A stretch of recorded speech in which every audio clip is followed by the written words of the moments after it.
Un enorme territorio al oeste de la Unión Soviética quedó en ruinas. Pasando a través de la tierra natal, devastada por los invasores, al ver ancianos, mujeres y niños exhaustos, los soldados soviéticos juraron venganza contra el enemigo.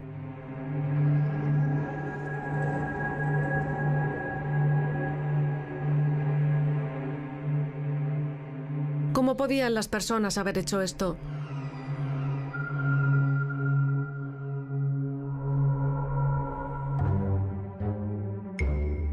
Pero era un país extranjero, la tierra del enemigo. Los alemanes habían matado a mi tía, asesinaron a toda la familia. Así que, ¿qué se suponía que debía hacer yo? ¿Tomar un arma y hacer lo mismo? Resistimos y sentimos pena por ellos. Imagínese que ante mí había una mujer con un niño pequeño, joven, llorando.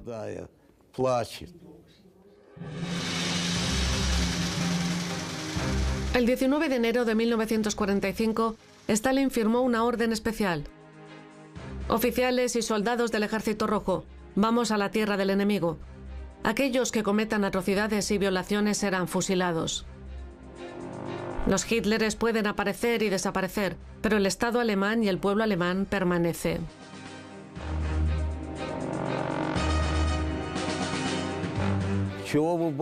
¿De qué tienen miedo? ¿A quién tienen miedo? No les tocaremos. Y la orden de Zhukov cuando entramos en Alemania era: prohibido el saqueo y todo ese tipo de cosas. El incumplimiento será castigado con la ejecución.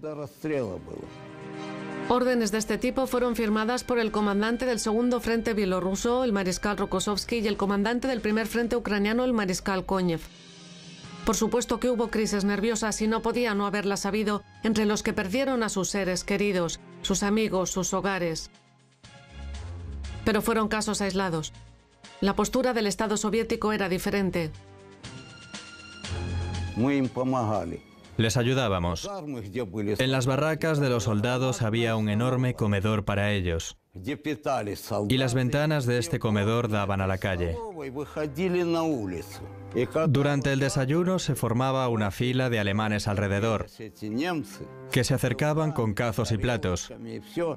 Y los soldados abrían la ventana y lo que tenían se lo daban. Ya se les había olvidado lo que era la guerra. Así eran los rusos. Esa era la relación que teníamos con los alemanes. Bulgaria estaba del lado de los nazis al principio de la guerra. Y por eso tenían mucho miedo. Pero el ejército soviético se relacionó con mucho tacto con la población búlgara. Sabíamos que los alemanes les habían obligado a seguirles.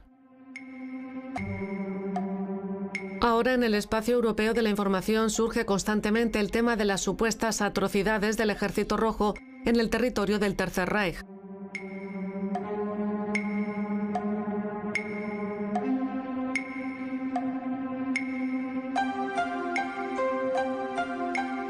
Sin embargo, los crímenes del fascismo los olvidaron rápidamente.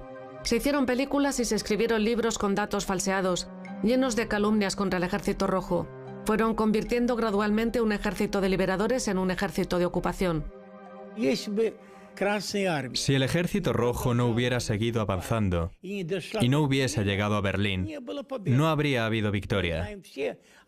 Todos sabemos que los alemanes estaban negociando con los aliados para volver sus armas contra la Unión Soviética. Por lo que el Ejército Rojo no invadió a nadie, simplemente avanzaba con el fin de lograr la victoria completa. Y esa es toda la historia. Pero ¿por qué los antiguos enemigos y aliados están tratando de borrar cualquier recuerdo de la victoria que ganó el pueblo soviético? ¿Estas mismas personas?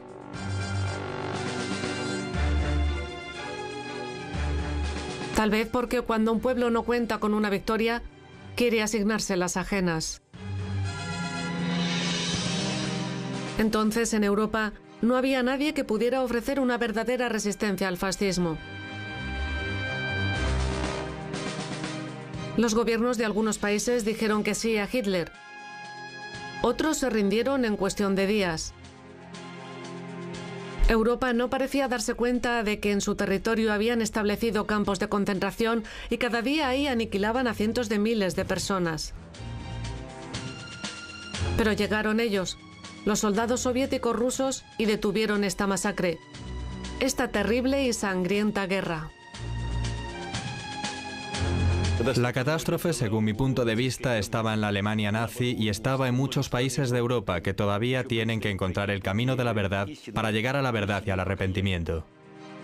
Este camino aún no ha sido recorrido y, por tanto, de la memoria histórica de la Segunda Guerra Mundial determinadamente se destaca lo más importante, que el pueblo soviético y el Ejército Rojo salvaron al mundo del fascismo, lo que costó colosales pérdidas humanas sin precedente, sufrimientos inenarrables y esfuerzos extenuantes.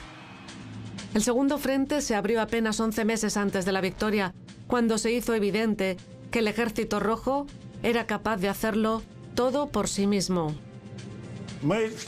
Salimos el 9 de mayo en dirección al Elba, porque los estadounidenses salieron de ahí sin luchar. Los alemanes se les rindieron sin luchar. Los estadounidenses, se puede decir que les extendieron la alfombra roja. Escogieron expertos, espías, generales y militares, se los llevaron y los prepararon para una futura guerra.